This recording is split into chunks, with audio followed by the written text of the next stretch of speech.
وهو بھی تشریف آوری اپنی درگاہ میں قبول و مقبول فرمائے۔ دنیا میں معرفت کے ساتھ اہل بیت کی زیارت نصیب فرمائے، آخرت میں شفاعت محمد و آل محمد کے ساتھ معشور فرمائے۔ پھر اللہ تجھے عظمت و جلالت کا واسطہ ان ایام کے صدقے میں مقصد قیام حسین ابن علی صحیح انداز میں سمجھنے اور صحیح انداز میں اس کے عمل پیرا ہونے کی توفیق عطا فرمائے۔ دعاؤں کی مقبولیت کے لیے بلند تر صلوات۔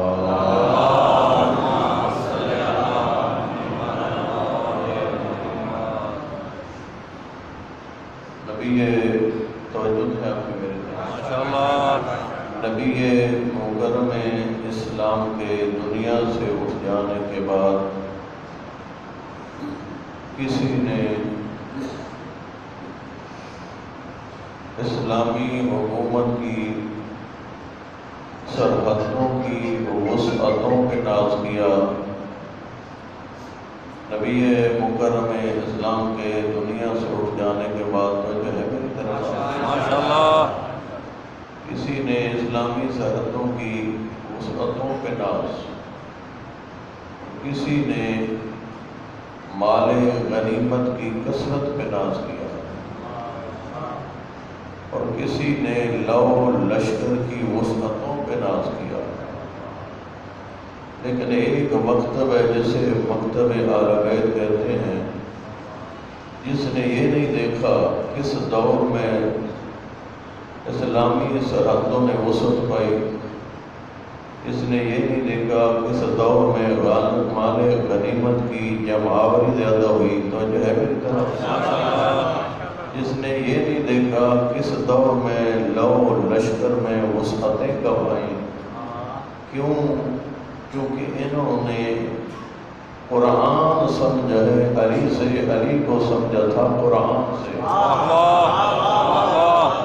اور چونکہ قرآن نے کہا هو الذی بعث فی الأمیین رسولا منہم یتلو علیہم آیاتہ وَيُزَكِّيهِمْ وَيُعَلِّمُهُمُ الْكِتَابَ وَالْحِکْمَةَ، وہاں کہیں بھی ذکر نہیں ہوا کہ میں نے نبی کو بھیجا اسلامی سرحدوں کو وسعت دینے کے لیے، میں نے نبی کو بھیجا مال غنیمت کی جمعآوری کے لیے، میں نے نبی کو بھیجا لو لشکر کو وسعت دینے کے لیے۔ جب بھی قرآن بولا نبی کی بے عزت کا مقصد پیش کرتا ہے، اس کا کام ہے تعلیم کتاب دینا، اس کا کام ہے، توجہ ہے میری طرف، اس کا کام ہے تعلیم حکمت دینا، اس کا کام ہے تزکیہ نفوس کرنا، اس کا کام ہے تلاوت قرآن کرنا۔ بعد از مصطفیٰ مکتب عالمین نے دیکھا امت مصطفیٰ میں کون ہے جو لہجہ مصطفیٰ میں تلاوت قرآن کرتا ہے، کون ہے جو انداز مصطفیٰ میں تعلیم کتاب دیتا ہے، کون ہے جو انداز مصطفیٰ میں تزکیہ نفوس کے نسخے بانٹ رہا ہے، کون ہے جو بعد از مصطفیٰ تعلیم کتاب دے کر، تعلیم حکمت دے کر، تزکیہ نفوس کر کے ان مراحل کو نبی کی بعثت کے مقصد کو پورا کرتا ہوا نظر آتا ہے۔ اور یاد رکھ لیجئے علی اس حقیقت کا نام ہے، اگر ممبر پہ بیٹھ جائے تو پھر بھی علی ہوتا ہے، ممبر پہ نہ ہو تو پھر بھی علی ہوتا ہے۔ تاریخ کے سینوں میں یہ بلند کردار میری طرف توجہ ہے آپ کی، لوگ آتے جاتے رہتے ہیں، تھوڑی سی میری طرف توجہ رکھیے تاکہ سلسلے گفتگو ٹوٹنے نہ پائے۔ یاد رکھ لیجئے طول تاریخ میں ممبر علی کا محتاج رہا ہے، علی ممبر کا محتاج نہیں رہا۔ اور یہ باتیں ایسے نہ ہو کہ علامہ صاحب آئے تھے ایسے بات کر کے چلے گئے، تاریخ کے سینوں میں جملے موجود ہیں، اگر آپ کی توجہ میری طرف موجود ہوں تو میں اپنی بات میں شہد میں بزرگ علماء نے یہاں پہ ایک واقعہ نقل کیا ہے، وہ واقعہ اذان کے حوالے کروں۔ نبی جب دنیا سے اٹھ گئے یہ خبر عالم یہودیت تک پہنچی، کہ مسلمانوں کا نبی دنیا سے اٹھ گیا ہے، اور انہیں یہ ترغیب سوچی کہ اب بہترین موقع ہے خیبر کا بدلہ لینے کا، بہترین موقع ہے خیبر کا بدلہ لینے کا۔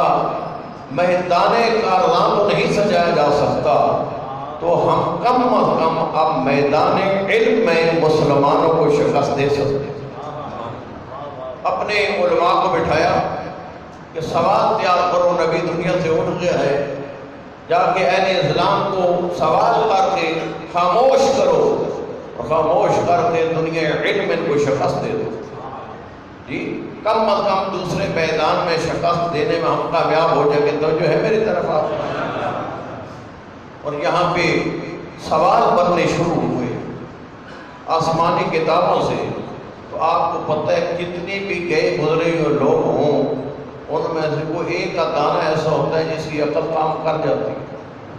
جی وہاں ہی بیٹھا ہوا ان میں یہ شخص کہتا ہے آسمانی کتابوں سے سوال بنا رہے ہو، وہاں جب سوال لے کے جاؤ گے ممکن ہے مسلمان میں اس کتاب سے ہمارا تعلق کیا ہے؟ ہمارے نبی پہ قرآن نازل ہوا ہے، وہ قرآن کی بات ہے تو وہ ہم سے کرو، لہذا میرا مشورہ ہے قرآن سے سوال کرو۔ کہ یار یہ بھی آپ کی بڑی زبردست بات ہے، جی قرآن سے سوال بناتے ہیں۔ اب مسلمانوں نے نہیں، یہودیوں نے قرآن کی ورق گردانی کرنی شروع کی۔ ہم نے تو قرآن کو رکھ دیا نا تاکہ ہاتھ ہی نہ پہنچے، جو کہ مقدس کتاب ہے۔ جی یہودیوں نے ورق گردانی کرنی شروع کی، دیکھتے دیکھتے ایک آیت پر علماء یہود رک گئے، اور وہ آیت کیا تھی؟ وَاسْأَلْ، توجہ کیجئے گا، وَاسْأَلْ مَنْ أَرْسَلْنَا مِنْ قَبْلِكَ مِنْ رُسُلِنَا۔ یہ اللہ خطاب کر رہا ہے کس کو؟ اپنے حبیب کو۔ اے میرے حبیب تو سوال کر، کن سے؟ مَنْ أَرْسَلْنَا مِنْ قَبْلِكَ مِنْ رُسُلِنَا، ان پر سوال کر جن کو میں نے تجھ سے پہلے رسول بنا کے بھیجا تھا۔ ان سے سوال کر جن کو میں نے تجھ سے پہلے رسول بنا کے بھیجا تھا۔ یہاں ہی علماء یہود نے کہا رک جاؤ، آ گئی آیت، ذرا یہ بتاؤ، یہ مسلمانوں پہ پہلا سوال کرو کہ کیا تمہارے نبی نے، اللہ نے تمہارے بقول، مسلمانوں کے بقول یہ کتاب تمہارے نبی پہ نازل کی ہے؟ یہ بات حق ہے یہ نہیں؟ قرآن ہمارے نبی پہ نازل ہوا ہے نہیں؟ کہا کہ تم مسلمان جو کہتے ہو قرآن تمہارے نبی پہ نازل ہوا، تو کیا تمہارے نبی نے اس آیت پہ عمل کیا ہے؟ اللہ اکبر، کیا تمہارے نبی نے اس آیت پہ عمل کیا ہے؟ اس آیت میں خدا کہہ رہا ہے وَاسْأَلْ مَنْ أَرْسَلْنَا مِنْ قَبْلِكَ مِنْ رُسُلِنَا، اے میرا حبیب کر سوال ان سے جن کو میں نے تم سے پہلے نبی بنا کے بھیجا، تو پوچھو تمہارے نبی نے اس پہ عمل کیا یا نہیں؟ اگر کہیں عمل نہیں کیا تو کہہ دیجئے وہ نبی کیسا جو اللہ کے حکم پہ عمل ہی نہیں کرتا، اور اگر عمل کیا ہے تو ذرا یہ بتاؤ تمہارے نبی کا سوال کیا تھا، تمام انبیاء کا جواب کیا تھا؟ تھوڑا سا بیدار ہو گیا، تمہارے نبی کا سوال کیا تھا، تمام انبیاء کا جواب کیا تھا، ساتھ یہ بھی لکھ دو وہ جگہ کون سی تھی اور کام کون سا تھا۔ توجہ فرمائیے، کہا جی یہاں ہی، کیونکہ انبیاء تو ایک مرتبہ تو نازل نہیں ہوئی، تو کہاں نبی جمع ہوئے، کہاں حسنین کے نانا نے سوال کیا، کہاں جواب ہوا؟ یہاں ہی مسلمان چپ ہو جائیں گے اور ہم میدان علم میں فتح کا سیرا سروں پہ سجا کے واپس آ جائیں گے۔ سوال بن گیا جی۔ یہ آج کی لینگویج ہے، نمائندہ وفد تیار ہوا، نمائندہ وفد علماء یہود کا تیار ہوا، یہ سوال لے کر ان کو کہاں آنا چاہیے تھا حضور؟ کہاں آنا چاہیے تھا سوال لے کر؟ مرکز اسلام میں آنا چاہیے تھا، اور مرکز اسلام کیا تھا؟ مدینہ المنورہ۔ نبی دنیا سے اٹھ چکے ہیں، قرآن کے بارے میں قرآن کی ایک آیت کے بارے میں سوال لے کر علماء یہود داخل ہوئے، جو ہی مدینے میں داخل ہوئے ایک مدینے کے شریف سے ملاقات ہو گئی. کیونکہ ہر بات تاریخ میں آتی نہیں، بہت ساری لفظیں بولنے والے کو القاب کی صورت میں بیان کرنے پہ مجبور کرتی ہیں، کیونکہ کردار شریفانہ ہوتا ہے. مدینے کے شریف سے ملاقات ہوئی، کہا تمہارا نبی دنیا سے اٹھ گیا. کہا جی اٹھ گئے. کہا ذرا یہ بتاؤ اپنے بعد اپنی مسند کا وارث کسے بنا کے گیا؟ نہیں، آپ نے جملے کا وزن نہیں سمجھ آئی. علماء یہود ہیں، سمجھتے ہیں کوئی بھی نبی اس وقت تک اٹھتا نہیں جب تک اپنا جانشین بنا نہیں لیتا. علماء یہود ہیں لیکن اس بات کو سمجھتے تھے. سوال کیا، مدینے کا شریف تھا، دربار کا راستہ بتلاتا ہے اور ساتھ ایک جملہ کہہ دیتا ہے، لوگوں کا بنایا ہوا جانشین مصطفیٰ بیٹھا ہے. لوگوں کا بنایا ہوا جانشین مصطفیٰ بیٹھا ہے، اور اپنا جملہ کہہ کے چلا گیا. اور علماء یہود اس کے بتائے ہوئے رخ پہ چلے گئے. دیکھا کھچا کھچ دربار بھرا ہے، اور آگے داخل ہوئے. کہا جی کہ ہم بڑے دور سے آئے ہیں اور کوئی اور کتاب سے سوال نہیں کرنے آئے، آپ ہی مسند مصطفیٰ کے وارث ہیں جو صاحب مسند تشریف فرما تھے. کہا جی مجھے ہی بنایا گیا ہے، مجھے ہی بنایا گیا ہے. کہا حضور ذرا یہ ارشاد فرمائیں آپ کے نبی پہ نازل ہونے والی کتاب کا نام کیا ہے؟ ذرا اس اینگل سے گفتگو کو ذرا سماعت فرمائیے، آپ کے ذہن میں آئے گی کہ او شیعہ جتنا ناز کر سکتا ہے، اللہ تعالیٰ نے تجھے علی جیسا امام عطا فرمایا. اللہ اکبر، اللہ اکبر. کہتے ہیں یہ کوئی سوال کرنے والا ہے؟ کہا حضور سوال آگے ہے، سوال آگے ہے، آپ ارشاد فرمائیں. کہا ہاں ہمارے نبی پہ نازل ہونے والی کتاب کا نام قرآن ہے. کہا حضور پورے قرآن سے سوال لے کے نہیں آئے، قرآن سے ایک چھوٹی سی آیت ہے، وَاسْأَلْ مَنْ أَرْسَلْنَا مِنْ قَبْلِكَ مِنْ رُسُلِنَا. ذرا یہ فرمائیں آپ کے نبی پہ نازل ہونے والی کتاب کی آیت ہے؟ کہا جی کوئی شک نہیں، ہمارے نبی پہ نازل ہونے والی کتاب کی یہ آیت ہے. کہا اس میں خدا خطاب کر رہا ہے تمہارے نبی کو کہ کر سوال ان سے جن کو میں نے تم سے پہلے رسول بنا کے بھیجا.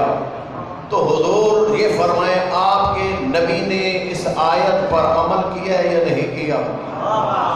تھوڑے سے بیدار ہو گیا کہ آپ کے نبی نے اس آیت میں عمل کیا ہے یا نہیں کیا. صاحب مسند نے فرمایا کہ قرآن مجید کی ایک لفظ بھی ایسی نہیں ہے جس پہ ہمارے نبی نے عمل نہ کیا ہو. کہا جی بہت اچھی بات ہو گئی. تو بس اب سوال ہے ہمارا، یہ فرمائیں اس آیت میں خدا تمہارے حبیب کو خطاب کر رہا ہے، تمہارے نبی کو، کہ کر سوال کن سے؟ جن کو تم سے پہلے میں نے نبی اور رسول بنا کے بھیجا. تو حضور ذرا آپ ارشاد فرمائیں نبی نے اگر اس آیت پہ عمل کیا ہے، تمہارے نبی کا سوال کیا تھا، تمام نبیوں کا جواب کیا تھا؟ ساتھ یہ بھی ارشاد فرما دے وہ جگہ کون سی تھی اور وہ مقام کون سا تھا. تھوڑے سے بیدار ہوں گے، تھوڑے سے بیدار ہوں گے. تاریخ کے سینوں میں جملے موجود ہیں. قبلہ ایک سوال آتا تھا، سوالوں کے جواب دینا. ہر ماں نے ایسا بیٹا نہیں جنا تھا، فقط ایک ہی فاطمہ بنت اسد نے جنا تھا جس کا نام علی تھا.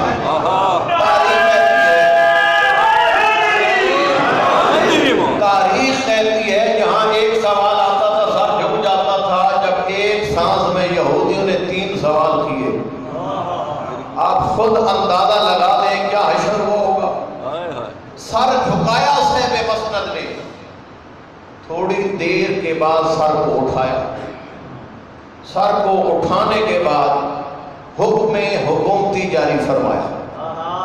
لفظوں پہ ذرا غور کیجیے گا، حکم حکومتی جی، حکم حکومتی جاری فرمایا. فوراً مسکن یہودی علماء کے سر قلم کر دو. یہ مسلمانوں کے قرآن کے بارے میں ذہن کو خراب کر رہے ہیں۔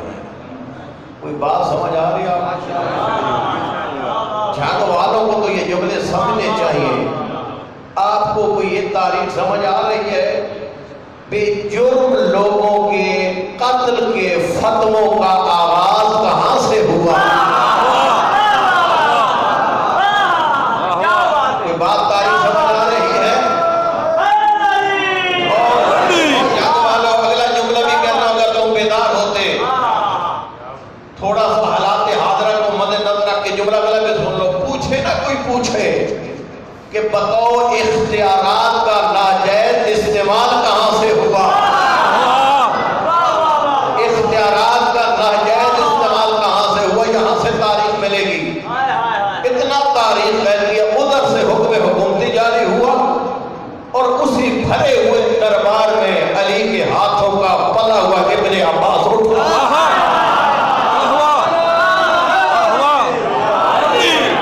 ابن عباس اٹھ کے بھرے دربار میں سناٹا چھا گیا۔ ابن عباس صاحب مسند کو خطاب کر کے کہتے ہیں حضور معلوم ہے یہ کیا حکم جاری فرما رہے ہیں؟ اس کے عواقب، اس کے اثرات سے علم ہے، یہ ان کے سر کٹ جائیں گے، کوئی نہیں بچا سکتا۔ بیچارے کہاں سے آئے ہیں؟ 4 بندے ہیں، 4 بندوں کے سر قلم کرنا کوئی مسئلہ تھا؟ سر کٹ جائیں گے، لیکن دامن اسلام میں ایک ایسا دھبا آئے گا تا روز قیامت صاف نہ ہوگا۔ دنیا یہود یہ کہے گی ہمارے عالم گئے تھے قرآن کے بارے میں سوال ہے کہ مسلمانوں کو جواب آتا نہیں تھا، جواب میں ہمارے علماء کے سر قلم کر دیے۔ تھوڑا سا ذرا بیدار ہونا، جملہ تاریخ کو سنیے اور بلند مرتبہ علی کی شان کو دیکھو۔ اتنے میں صاحب مسند یہ کہتا ہے اے ابن عباس اگر سر قلم نہیں کرنے تو بتا ان سوالوں کا پھر جواب کون دے گا؟ اگر سر نہیں قلم کرنے تو بتا ان سوالوں کا پھر جواب کون دے گا؟ اتنا تاریخ ہے یہ بھرے دربار میں جھوم کے ابن عباس نے کہا اس بات کا علم تجھے بھی ہے مجھے بھی ہے، علم کی گتھیاں سلجھانا اللہ نے کس کے ہاتھ میں رکھی ہیں۔ اور کہتے ہیں کیا کروں؟ کہا بھیج ابوالحسن کے دروازے پر کو۔ اللہ اکبر! یہاں تاریخ خاموش ہے۔ اس علماء یہود کے ساتھ کس کو بھیجا گیا یہ تاریخ میں جملہ موجود نہیں ہے۔ کسی ایک کو بھیجا گیا لے جو اس کو دروازے علی پر۔ لیکن تاریخ ذرا جملے کی نزاکت کو لطافت کو سمجھیے گا۔ علماء یہود کو لے جایا جا رہا ہے علی مرتضیٰ کے دروازے کی طرف، لیکن علماء یہود کے چہرے پہ خوشی و مسرت کی لہریں دوڑ گئی۔ نہیں بات سمجھی آپ نے؟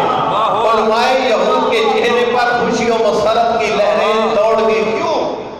اس لیے تھے علماء یہود لیکن علم تھا انہیں نبی کی مسند کا وارث وہی بنتا ہے جو پوری امت میں سب سے زیادہ علم رکھتا ہے۔ اور جب صاحب مسند ہمارے سوالوں کا جواب نہ دے سکا، امت کی کوئی اور فرد ہمارے سوالوں کی جواب نہ دے گی، اس لیے خوشی میں ڈوبے ہوئے، خوشی سے پھولے نہ سماتے ہوئے جا رہے ہیں دروازے علی کی طرف۔ اور اتنا تاریخ کہتی ہے معمولی کے دروازے پہ نقل بات دیا گیا اور اندر سے ایک غیر معمولی ہستی تشریف لائی جسے دنیا علی کہتی ہے۔ علماء یہود کو دیکھا کہ ہمیں اس ہستی کے پاس بھیجا گیا ہے اور ابھی ہمیں اپنے سوال پیش کرنے چاہیے، تو جو ہے میری طرف آپ نے۔ علماء یہود ابھی زبان کھولنے لگے تھے اپنے سوالات دہرانے کے لیے۔ حیدر قرار نے اپنے علوی لہجے میں کہا علماء یہود خاموش، علماء یہود خاموش، اب تم آگے اس کے دروازے پہ جو پہلے سائل کے سوال بتلاتا ہے پھر ان کے جواب بتلاتا ہے۔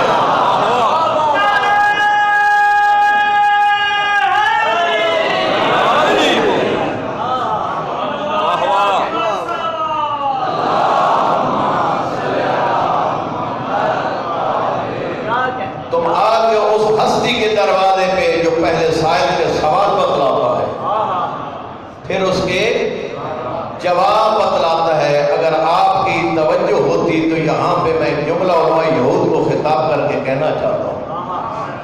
تاریخ نے جملہ لکھا، جو ہی امیر المومنین نے فرمایا خاموش، یہاں سوال بتلانے کی ضرورت نہیں ہے، پہلے میں سوال بتلاتا ہوں پھر میں جواب بتلاتا ہوں۔ تاریخ کہتی ہے علماء یہود کے چہروں سے خوشی کے آثار مٹ گئے اور ان کے چہروں پہ پسینے کے آثار نمودار ہوئے۔ میں کہتا ہوں علی کہتی اس ہستی کو ہے جو جس میدان میں اترتا ہے دشمن کا پسینہ چھڑا دیتا ہے۔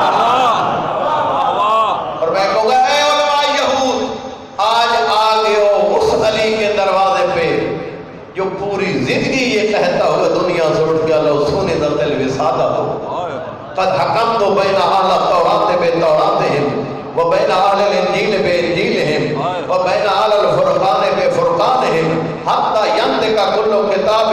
میرا آقا فرماتا رہا دنیا والوں مسند علم بچھا دی جائے، علی کو اس کے اوپر بٹھا دیا جائے، میں اہل تورات کے فیصلے تورات سے کروں گا، میں اہل زبور کے فیصلے زبور سے کروں گا، میں اہل انجیل کے فیصلے انجیل سے کروں گا، میں اہل قرآن کے فیصلے قرآن سے کروں گا، نہ فقط علی فیصلے کرے گا۔ میرا آقا فرماتا حتی ینطق کل کتاب، علی فیصلے کرتا جائے گا، اللہ کی ہر کتاب بول کے یہ کہے گی علی نے فیصلہ وہی کیا جو خدا نے میرے اندر رکھا تھا۔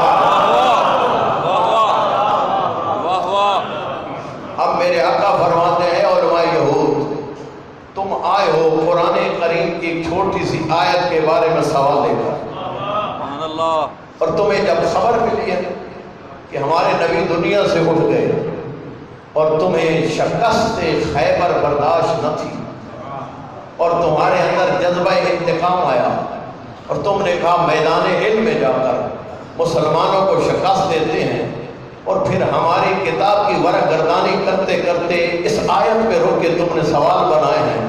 تمہارے 3 سوال ہیں۔ تمہارے کتنے سوال ہیں؟ 3۔ کوئی سن رہے ہیں آپ؟ ماشاءاللہ تمہارے 3 سوال ہیں۔ پہلا تمہارا سوال یہ ہے کہ ہمارے نبی نے اس آیت پہ عمل کیا ہے؟ اگر عمل کیا ہے تو ہمارے نبی نے سوال کیا کیا تھا؟ تمام نبیوں نے جواب کیا دیا تھا؟ اور تیسرا تمہارا سوال یہ ہے وہ جگہ کون سی تھی اور وہ مقام کیا تھا؟ میرے آقا فرماتے ہیں تمہیں یہ آیت بڑی مشکل نظر آئی جی، مشکل کشا علی فرماتا ہے تمہیں یہ آیت بڑی مشکل نظر آئی ہے، میں پہلے تمہاری مشکل حل کرتا ہوں کہ یہ تمہیں مشکل کیوں نظر آئی۔ تمہارے ذہن میں یہ بات ہوئی ہے کہ پورا قرآن اللہ کی زمین کی وسعتوں پہ نازل ہوا اور ایک وقت میں سارے انبیاء تو دھرتی پہ تھے نہیں، تو نبی نے سوال کب کیا، جواب کب آیا؟ نہیں نہیں، ایسے نہیں ہے، سارے کا سارا قرآن فقط یہاں نازل نہیں ہوا، بلکہ میرے آقا نے فرمایا اللہ نے معراج پہ بلایا تھا حسنین کے نانا کو،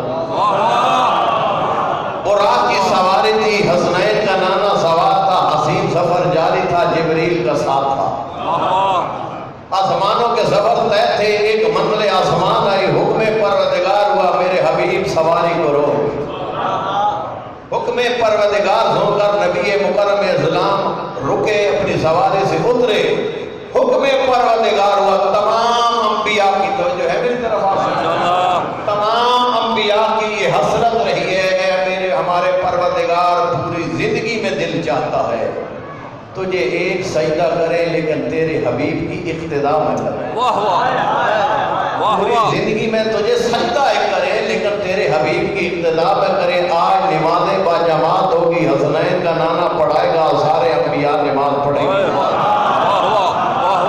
اور یہ تمام آسمان پہ سجا، تمام انبیاء نماز پڑھ رہے تھے، حسنین کا نانا نماز پڑھاتا، سلام آخر آیا، جبریل یہ آیت لے کے آیا، وَاسْأَلْ مَنْ أَرْسَلْنَا مِنْ قَبْلِكَ مِنْ رُسُلِنَا، اے میرے حبیب رخ انور ذرا موڑ ان کی طرف،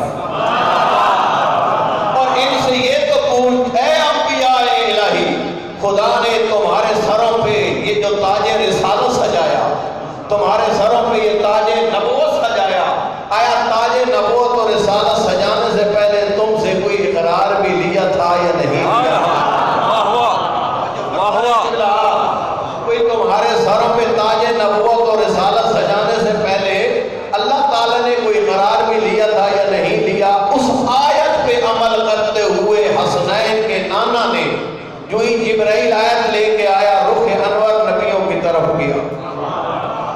جی یوں نبی 1,24,000 انبیاء کو خطاب کر کے حسنین کا نانا کہتا ہے اے انبیاء تمہیں مجھ سے پہلے نبوت دی گئی، تمہیں مجھ سے پہلے رسالت دی گئی، ذرا یہ بتاؤ خدا نے تم سے نبوت اور رسالت دینے سے پہلے کوئی اقرار لیا تھا؟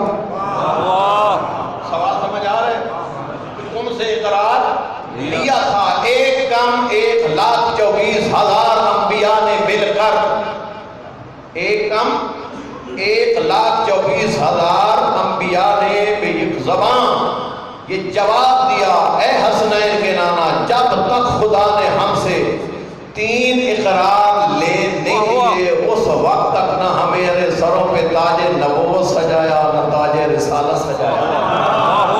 اور اب نبیوں نے جواب دینا شروع کیا۔ سب سے پہلا الاقرار بالتوحید ہی، سب سے پہلا ہم سے اقرار لیا اپنے وحدہ لا شریک ہونے کا، والاقرار بنبوت کا یا محمد اے افضل الانبیاء جب تک تیری نبوت کا ہم سے اقرار لیا نہیں اس وقت تک ہمیں نبوت ملی نہیں۔ ذرا بیدار ہونا۔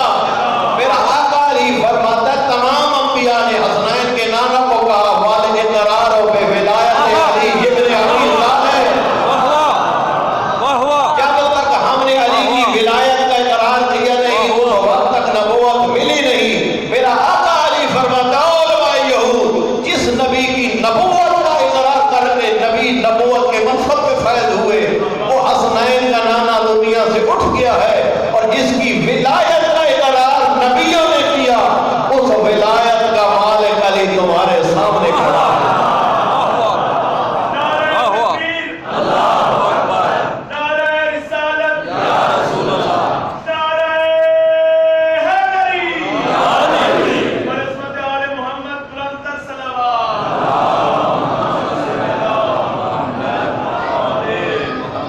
کوئی بات سمجھ آ رہی ہے؟ کیا میں نے یہ درست کہا یا نہیں کہ طول تاریخ میں یہ ممبر علی کا محتاج رہا، لیکن علی وہ قدیم امام ہے جو کبھی بھی ممبر کا محتاج نہیں۔ علی تھا، ممبر پہ آ جائے تو پھر علی، ممبر پہ نہ آئے تو پھر علی، تاج خلافت زہری مل جائے تو علی، تاج خلافت زہری نہ ملے تو پھر علی۔ علی کی شان میں کہتے ہیں سارے لوگ علی سے رخ موڑ لیں علی کا کچھ جاتا نہیں، اور دنیا والوں کے پیچھے کچھ بچتا نہیں۔ یہ اتنا عظیم کردار ہے۔ میں یہی کہا کرتا ہوں یہ مفت میں جو ولایت علی ہمیں ملی اس کی قدردانی کرنے کی ضرورت ہے۔ اس کے کچھ تقاضے ہیں مومنین، اور ان تقاضوں کو پورا کرنے کی ضرورت ہے۔ کیا تقاضے ہیں؟ آپ نے یہ جملے سنے نبی مکرم اسلام کے کہ آپ نے سلمان کو خطاب کر کے فرمایا تھا سلمان و منا علی البیت، سلمان عام کردار نہیں، میں مصطفیٰ کہہ رہا ہوں یہ ہم اہل بیت میں سے۔ یہ جملے آپ نے سنے جی، لیکن آج تک نہ معلوم کسی نے یہ رات میں کھولا آپ کے سامنے کہ وہ نسخہ کیا ہے۔ سلمان سید تھا؟ تھوڑا بولے نا جی۔ ایک مجوسی آتش پرست، عربی بھی نہیں ہے فارسی ہے، لیکن ایسا اپنا آپ کو بنایا جیسا مصطفیٰ چاہتا تھا جی۔ ایک غیر سید کو نبی نے، کسی عام شخص نے، نبی نے فرمایا منا، تو یہاں سے بھی کوئی پیغام ملتا ہے آپ کو مجھے یا نہیں کہ یہ ایسا سفر ہے جس پہ اگر علی کے فرمان پہ عمل کرو تو منا کی منزل پہ انسان جا سکتا ہے، لیکن نسخہ وہ کون سا ہے جس پہ عمل کر کے انسان سلمان بنتا؟ یہ شاید کم آپ نے سنا ہوگا۔ دعائے کمیل پڑھتے؟ کمیل کون ہے؟ آپ کے اور میرے پہلے آقا علی کا صحابی، اور آپ کو معلوم ہے وہ علی جو نہج البلاغہ میں فرماتے ہیں حسرت کی آخر کے ہاں ہونا العلم جمع، فرماتے ہیں اس سینے میں ٹھاٹھے مارتا ہوا علم کا سمندر ہے۔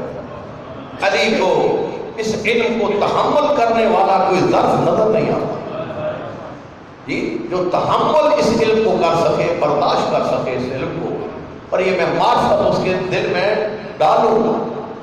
لیکن یہ دعائے کمیل کے عظیم معارف کے لیے علی نے دیکھا کہ کمیل کے ظرف میں یہ ظرفیت ہے، پوری دعا ان کو تعلیم فرمائی، اور سلمان و منا آل بیت کا نسخہ بھی کمیل کو خطاب کر کے فرمایا۔ سنیے جملہ، میرا آقا فرماتا ہے یا کمیل لا تاخذ الا منا تکون منا، فرماتے ہیں لا تاخذ الا عنا تکون منا، بڑا مزدہ جملہ ہے۔ اے سلمان، اے کمیل، جب بھی دین لینے کی بات آئے ہم محمد و آل محمد سے لینا، جی لا تاخذ، دین کہیں سے نہ لینا، جتنا کوئی معتبر بنا رہے، جب بھی دین لینا ہے کہاں سے لینا ہے؟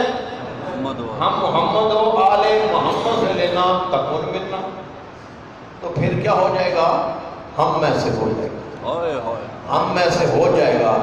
ابھی آپ کو اور مجھے یہ دیکھنا ہے، ہم سارے شیعہ اہل بیت ہیں یا نہیں؟ الحمدللہ محب اہل بیت ہیں۔ اب دیکھنا یہ ہے کہ ہم نے سارا دین علی اور اولاد علی سے لیا ہوا ہے یا اپنے ذہنوں کی اختراع بنائی ہوئی ہے۔ یہ فقط دوسروں کو دعوت دینے کے لیے نہیں ہے، میرے اور آپ کے لیے بھی ایک پیغام ہے کہ ہم دین کی ہر احکام کو ہم نے اپنے ذہنوں کی اختراع بنائی ہوئی ہے یا علی اور اولاد علی سے لے لیں۔ یہ نسخہ ہے، دین لینا ہے تو کس سے لینا ہے جملہ؟ علی اور اولاد علی سے، محمد و آل محمد سے۔ یہ نسخہ بتلا دیا کہ دین کس کا نام ہے؟ فقط عقیدے کا نام ہے، عقیدے کے ساتھ عمل صالح، یعنی اگر عقیدہ لینا ہے تو وہ بھی محمد و آل محمد سے لینا ہے، اور اگر عمل لینا ہے تو وہ بھی محمد و آل۔ اگر میرے اہل تسنن بھائی کو مجلس میں بیٹھے ہیں اور وہ بھی مولا علی کو مولا علی مانتے ہیں، اب سوشل میڈیا کی جہاں نقصانات ہیں وہاں فوائد بھی ہیں، سوشل میڈیا پہ فوائد بھی ہیں، جی طارق جمیل صاحب نے اپنی تحقیق کے بعد، ہماری نہیں اپنی تحقیق کے بعد کہا حضور میرا پہلے مطالعہ نہیں تھا، اب میں مطالعہ کر چکا ہوں، میں کہتا ہوں ہر ایک کو میں حضرت کہوں گا لیکن علی کو کہوں گا مولا علی، کیونکہ ایک حدیث نہیں ہے، یہ فریقین کی حدیث موجود ہے، نبی نے فرمایا تھا من کنت مولا فہذا علی المولا، لہذا مجھے مولا کہنا چاہیے۔ یہ ان کی اپنی تحقیق ہے، انہوں نے جملہ ارشاد فرمایا۔ اور اسی جامعۃ الکوثر اسلام آباد میں کنفرنس ہو رہی تھی، بہت شیعہ سنی علماء تھے وہاں پہ۔ آپ مفسر قرآن علامہ شیخ محسن نجوی صاحب کو جانتے ہیں، میں اس کنفرنس میں موجود ہوں، انہوں نے جملہ فرمایا، حاضر ہے اہل تسنن کے تمام مکاتب کے جیت علماء بیٹھے تھے، انہوں نے کہا جی کہ ہم مکتب آل بیت والے اللہ کا دین جو لینا ہے، شریعت مصطفیٰ لینی ہے، وہ ہم اصحاب سے بھی لیتے ہیں، آل بیت سے بھی لیتے ہیں۔ وہ کس سے لیتے ہیں؟ کہ اصحاب سے بھی لیتے ہیں اور آل بیت سے بھی، ذرا بات کو جس طرح میں کہا ہوں اس طرح لینے کی کوشش کی ہے۔ ہم آل بیت سے بھی لیتے ہیں، اصحاب سے لیتے ہیں، لیکن جس مسئلے میں اصحاب میں اور آل بیت میں اختلاف ہو جائے پھر ہم اصحاب کو چھوڑ لیتے ہیں، آل بیت سے لیتے ہیں۔ تو بات سمجھ آئی آپ کو؟ بڑی دو ٹوک بھرا ہوا مجمع تھا، چاہیے تمام مکاتب کے علماء کا، دو ٹوک علامہ شیخ محسن نجوی نے اپنے مکتب کی نمائندگی کرتے ہوئے بات چھوڑ دی کہ جب اختلاف، اگر اتفاق ہے تو جس سے بھی لے لیں، جب اختلاف ہوتا ہے تو ہم مکتب آل بیت کا نقطہ نظر پھر یہ ہے کہ ہم پھر اصحاب سے دین نہیں لیتے، شریعت پھر اصحاب سے نہیں لیتے، کس سے لیتے ہیں؟ آل سے لیتے ہیں، آل سے لیتے ہیں۔ یہ جملہ فرمایا، اتنے میں اہل حدیث کے سہیوال کے بہت بڑے جید عالم اوپر سے آئے، انہوں نے اپنی گفتگو فرمائی اور کہا کہ عظیم مفسر قرآن ایک جملہ فرمایا مکتب آل بیت کی نمائندگی میں، اور انہوں نے یہ جملہ فرمایا ہے کہ ہم شریعت اصحاب سے بھی لیتے ہیں، آل سے بھی لیتے ہیں، لیکن اگر کسی مسئلے میں اختلاف سامنے آتا ہے پھر اصحاب کو ہم چھوڑ دیتے ہیں اور ہم پھر شریعت کس سے لیتے ہیں؟ آل سے۔ کہتا ہے کہ وہ فرماتے ہیں اہل حدیث کے بخاری صاحب سے، بخاری صاحب کہ میں بے بانگ دول اعلان آج کر رہا ہوں کہ علامہ شیخ محسن نجوی صاحب جو آپ نے بات کی ہے یہ فقط مکتب آل بیت کی بات نہیں، یہی اسلام کا حکم ہے۔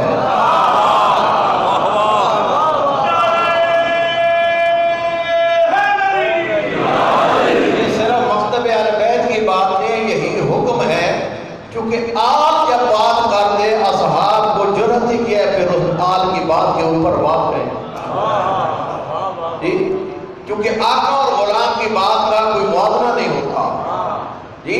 آج آقا ہیں, سارے کے سارے سید و سردار ہیں جی, اور اس رخ پہ گفتگو آئی تو ایک دن میں یہ نقطے بھی آپ کے سامنے رکھوں گا.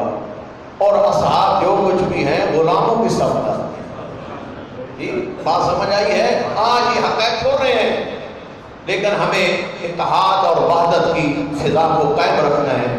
محبت کی زبان سے مکتب اہل بیت کو پیش کرنا ہے, غلیظ زبان استعمال کرتے ہیں. غلیظ زبان نے ہمارے مسلمان بھائیوں کو دور کیا, اور محبت کی زبان نہج البلاغہ میں امیر المومنین فرماتے ہیں لسنا سبابین, میرا آقا فرماتا ہے ہم گالی گلوچ دینے والا خاندان نہیں جی.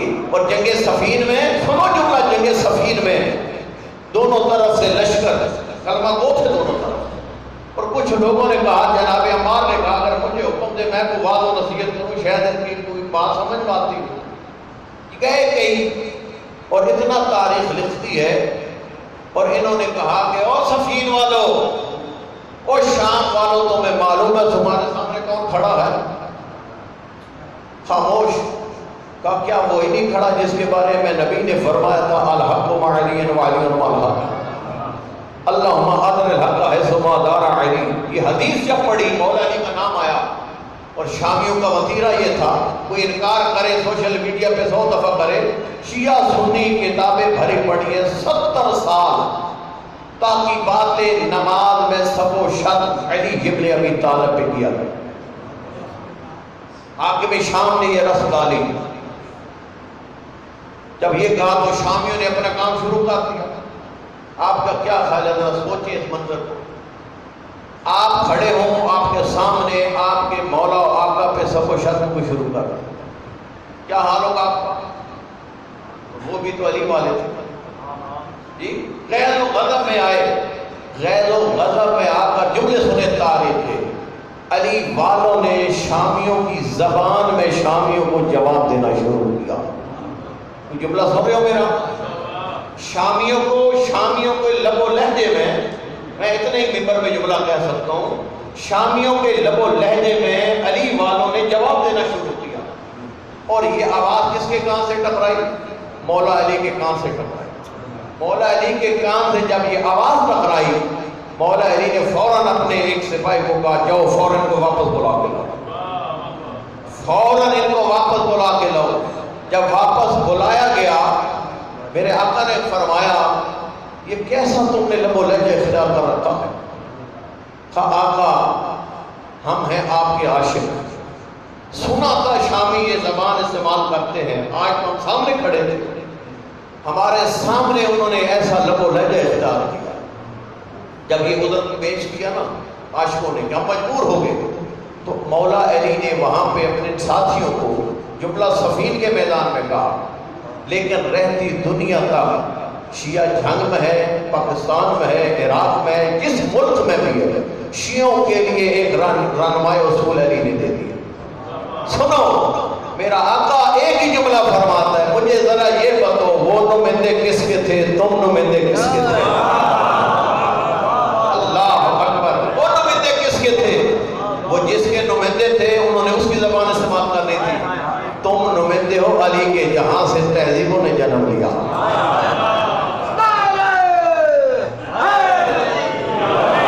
کوئی گال سمجھ آئی نہیں؟ کوئی نہیں. گویا کہ مولا فرما رہے ہیں تمہارا دشمن اگر گھٹیا حرکتوں پہ اترتا ہے تم علی والا بن اپنے مقام کا خیال کر. دشمن کی گھٹیا حرکتوں کی وجہ سے اپنے آپ کو نہ گرا, ایسا آگے سے برتاؤ کر دنیا ماننے پہ مجبور ہو یہ علی والا ہے, یہ علی والا ہے.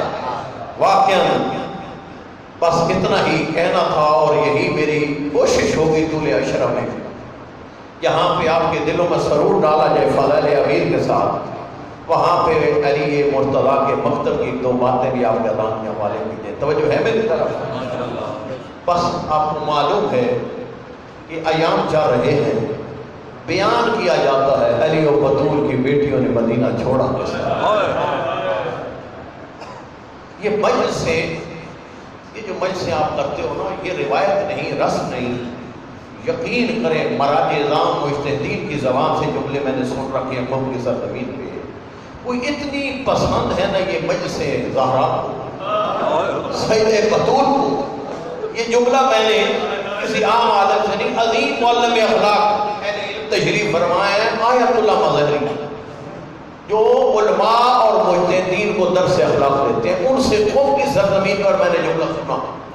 وہ فرماتے ہیں نجف اشرف کی ایک مظلومہ بی بی تھی، اپنے گھر میں خواتین کا اشرہ کرتی تھی، پہلے دن سے مجلس اور شب عاشور تک حالات نے پلٹا کھایا، افلاس اور ناداری آ گئی، اب دیکھتی ہے نہ نیاز کے کام کر سکتی ہوں نہ ذاکرہ کے کام کر سکتی ہوں۔ آیت اللہ مظہری فرماتے ہیں ادھر سے محرم کا چاند نظر آ گیا، اس ناداری کے عالم میں محرم کا چاند نظر جب آیا نا تو کہتی ہے اس جگہ گھر میں جو بنائی تھی نا مجلس، اسی جگہ پہ بیٹھی رقیہ کربلا کی طرف، نجف میں پاک کے شہر میں بیٹھ کر بیٹے کے روضے کی طرف رک کر کہتی ہے بطول کے چاند میرے گھر کے حالات سے تو آگاہ ہے، لیکن آپ یہ اشرا اسی طرح ہی ہوگا، خود ہی پڑھو گی خود ہی گریہ کرو گی۔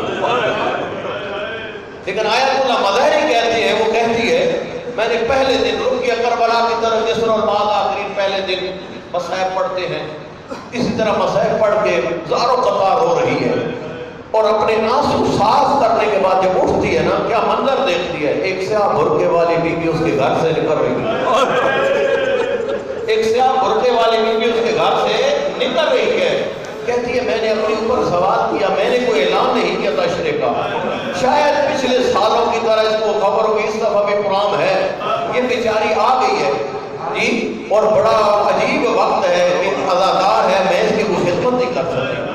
کہتی ہے دوسری رات میں نے دیکھا، یہی میں نے مصائب پڑھے، پھر میں نے اٹھ کے دیکھا وہی بی بی جا رہی ہے، حتیٰ ہر دن میں یہ دیکھتی رہی اور میں شرمندہ اپنے اندر ہوتی رہی۔ شب عاشور کا سامان آیا، میں کربلا کی طرح رک کر کے مصائب پڑھ رہی تھی، اور میں نے وہاں یہ ارادہ کیا آج بہت جلدی میں نے اٹھنا ہے اور اس بی بی کو ایسے نہیں جانے دینا، میں نے اس کا راستہ روک کے اس کا شکریہ ضرور ادا کرنا، میں نے اس کا شکریہ ضرور ادا کرنا ہے۔ کہتا میں جلدی سے اٹھی روتی روتی اور موضوع کے سامنے کھڑی ہوئی، اور میں نے دیکھا آج وہ بی بی بھی نہیں جا رہی، وہ بھی رک گئی ہے، وہ بھی رک گئی ہے۔ میں نے ہاتھ جوڑ کے کہا میں نے اعلان نہیں کیا تھا، میں نے پورے عشرے میں کوئی خدمت نہیں کی، لیکن جب مصائب پڑھ کے میں اٹھتی تھی میں دیکھتی تھی تو میرے گھر سے جا رہی ہوتی تھی، میں آج جلدی اٹھی اس لیے ہوں تیرا شکریہ ادا کروں، تو آئیے انشاءاللہ بطول تجھے جزا دے گی، انشاءاللہ بطول تجھے جزا دی۔ اتنے میں سیدہ کونین کہتی ہے اے مظلومہ تو نے جس اخلاص اور خلوص کے ساتھ میرے بیٹے کا غم منایا ہے میں ہی زہرا ہوں، میں تیرا شکریہ ادا کرنے کے لیے کھڑی ہوں، اس ناداری کے عالم میں بھی تو میرے حسین کو نہیں بھولی، اس ناداری کے عالم میں بھی تو میرے حسین کو نہیں بھولی، اور اسی زہرا کی بیٹیاں مدینہ چھوڑ رہی ہیں، کس رنگ میں چھوڑ رہی ہیں، وہ سنتے رہتے ہیں نماز کریم سے پہنچائی گئی خبر حسین مظلوم کو رات کو بلایا گیا دربار میں، یہ مدینہ ہے مدینہ کربلا نہیں، حسین کے نانا کا شہر ہے۔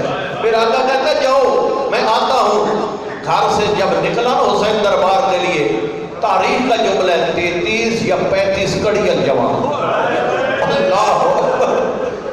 علامہ نکر بڑا عجیب جملہ کہتے ہیں، علامہ نکر کہتے ہیں ان کی فضیلتیں کوئی ایسی ہیں نا اپنی مصیبتوں کے ساتھ جڑی ہوئی، جب فضیلتیں اپنے گھر پہ بیان کرتے ہیں پھر بھی لوگ روتے ہیں۔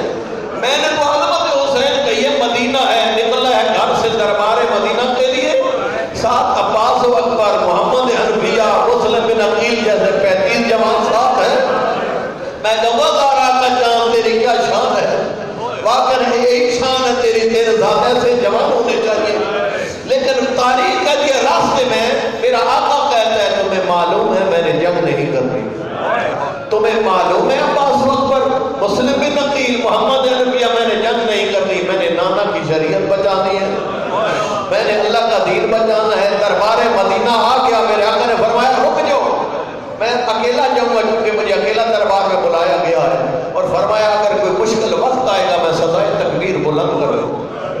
تن تنہا داخل ہوا بطول کا چاند، کتنا مقتل کہتی ہے جو ہی داخل ہوئے ولید نے خبر دینے کی کوشش کی، میں یہی کہا کرتا ہوں علم لدنی کا مالک تھا حسین۔ بعید جی فرماتے ہو یہ مجھے خبر نہ دے، مجھے معلوم ہے وہ فنار ہو چکا ہے اور اپنے ناخلف بیٹے یزید کو مسند پہ بٹھا چکا ہے، تو انہیں جس مقصد کے لیے بلایا وہ بات کر۔ کہتے ہیں مجھے حکم ہوا ہے میں آپ سے بیعت لوں۔ تو بطول کا چاند کہتا ہے اتنا بڑا سوال رات کی تاریکیوں میں کرتا، ذرا دن کا اجالا ہو لینے دے، تم سوال بیعت کرنا، میں جواب بیعت دوں گا، دنیا کو معلوم ہوگا کسی نے سوال کیا تھا کسی نے جواب دیا۔ اتنا مقتل کر کے یہ بات کر کے حسین نکلنے لگے۔ یہ مروان ملعون، اللہ کی لعنت ہو اس پر، اللہ کی لعنت ہو اس پر۔ یہ ملعون فوراً کہتا ہے ولید کتنا بہترین موقع ہے، گوا رہا ہے، تنہا ہے حسین، یا حسین کا سر قلم کر دے یا بیعت لے لے۔ عزادارو یہ جملہ کہنا تھا، مقتل کہہ دیا، غیرت بنی ہاشم میں جوش آیا۔ حسین نے پلٹ کے کہا آنتا تقتلنی یبن زرقا ام ہذا، کیا مجھے قتل تو کرے گا یا یہ ولید کرے گا؟ مقتل کہتی ہے بس حسین کی یہ آواز بلند ہونا تھی۔ 33-35 کڑیل جوان مدینے کے دربار میں داخل ہوئے، حسین کی آواز سن کر حمایت حسین میں داخل ہوئے۔ کوئی داخل ہوئے، حسین آگے سے کہتے ہیں میں نے جنگ نہیں کرنی، میں نے نانا کی شریعت بچانی ہے، اللہ کا دین بچانا ہے۔ رب اکبر کی قسم یہ منظر مدینے کے دربار کا انسان پڑتا ہے، فوراً ذہن میں ایک دربار آتا ہے، میں کہتا ہوں آیا غربت سجاد، آیا غربت سجاد۔ دربار کوفہ تھا، حسین کے لال مظلوم سجاد کو قتل کی دھمکی دی جا رہی تھی، کوئی نہیں تھا کوفہ کے دربار میں سجاد کی حمایت میں آواز بلند کرنے والا۔ میں یہی جملے کہا کرتا ہوں، اے زینب کبریٰ تیرا کتنا شکریہ ادا کیا جائے، اور کہیں پہ تو زہرا بن گئی اور کہیں پہ تو عباس بن گئی۔ یہی مقتل کہہ دیا، آگے بڑی بطول کی بیٹی اپنی گردن سجاد کی گردن پہ رکھ کر بی بی کہتی ہے ابن زیاد پہلے خنجر زینب کی گردن پہ چلے گا۔ اجرکم اللہ، اجرکم اللہ۔ میرے آقا نے دیکھا اب مدینہ حسین کے رہنے کے قابل نہیں رہا، آیا حسین نانے کے روضے پر اور کہتا تھا نانا نانا تیرا حسین بھلا تیری قبر کہاں چھوڑ سکتا ہے، لیکن نانا تیری امت اب حسین کو یہاں مدینے میں رہنے نہیں دیتی۔ اور بات کو میں مقتل میں جملہ ہے، میرا آقا کہتا ہے نانا تیرا حسین اب مدینے والوں سے تنگ آ چکا۔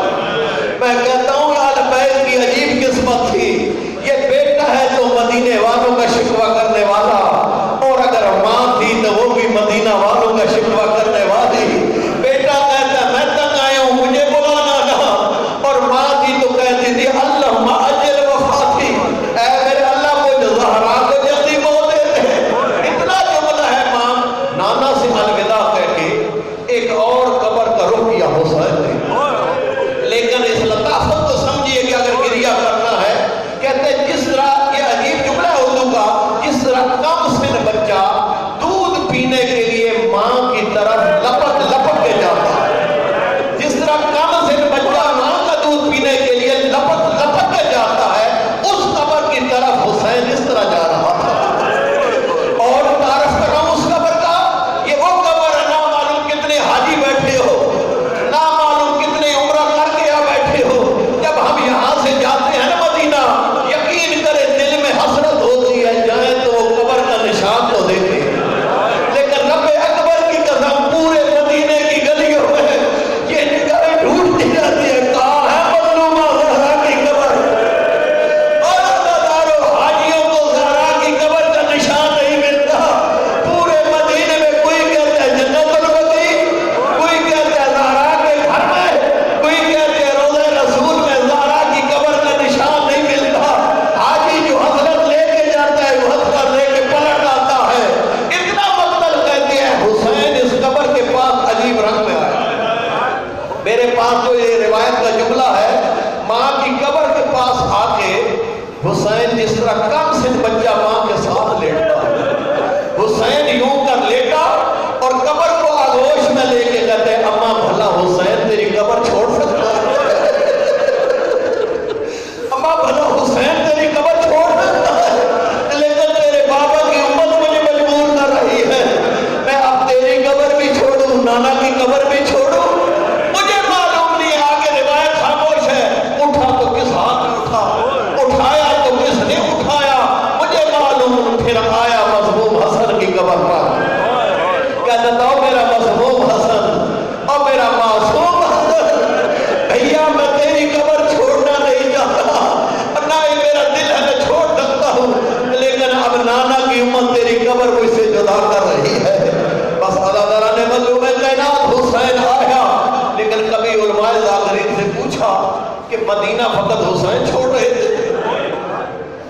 کے اندر مصائب ہے. میں جو سوال کر رہا ہوں کیا فقط حسین مدینہ چھوڑ رہے تھے یا علی کی بیٹیاں بھی مدینہ چھوڑ رہی تھی؟ حسین نانا کی قبر پہ کیا کہتا ہے مقتل نے لکھا.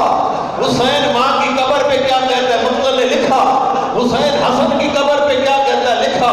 کسی نے پڑھا آج تک زینب نے کیا کہا؟ کسی نے پڑھا نانا سے کیا کہا؟ کسی نے پڑھا ماں سے کیا کہا؟ نہیں. جاتے ہوئے زینب نے کوئی بات نہیں کی. لیکن اداکاروں جب پلٹ کے آئی ہے نا زینب، جب مدینہ میں پلٹ کے آئی ہے زینب، 3 خطاب زینب کے مشہور ہیں. ایک نانا کے سینوں پہ ہاتھ رکھو، میں جملے پیش کروں. پہلا خطاب نانے کے شہر کو کیا، دوسرا خطاب نانے کے کو کیا، اور تیسرا خطاب پھر ماں کو آ کے زینب نے کیا. مجلس یہیں ختم کر رہا ہوں. نانے کے شہر پہ جو ہی نگاہ پڑی، بطول کی بیٹی بے بس ہو کے روئی. زینب کو بستہ کام یاد آیا، اور بیوی کیا کہتی ہے؟ مدینہ تجدنا لا تقبلینا. بیوی کہتی ہے نانا کے شہر اب علی کی بیٹیوں کو قبول نہ کر، اور تیرے اندر اب بطول کی بیٹیاں رہنے کے قابل نہیں ہیں. کیوں؟ بیوی کہتی ہے خرجنا من کی بالعالین جمعا رجانا لا رجالا ولا مدینہ. بیوی نے جملہ کہا ہے، پوری مصیبتیں مدینہ سے مدینہ تک کی بیان کی. سنو جملہ. بیوی کہتی ہے میرے نانا کے شہر. جب زینب 28 رجب کو اس سے نکل رہی تھی نا، عباس و حسین جیسے بھائی تھے، قاسم و اکبر جیسے بیٹے تھے. آج میں آئے ہوں، نہ عباس رہا ہے، نہ حسین رہا ہے، نہ اکبر رہا ہے، نہ قاسم رہا ہے. میں سارے مار مکا کے آ گئی ہوں. پھر نانے کے روزے پہ آئی. علامہ ملسی کہتے ہیں نانا کو بڑے عجیب رنگ میں بطول کی بیٹی نے خطاب کیا. وہ تو حسین کے خطاب تھے نا.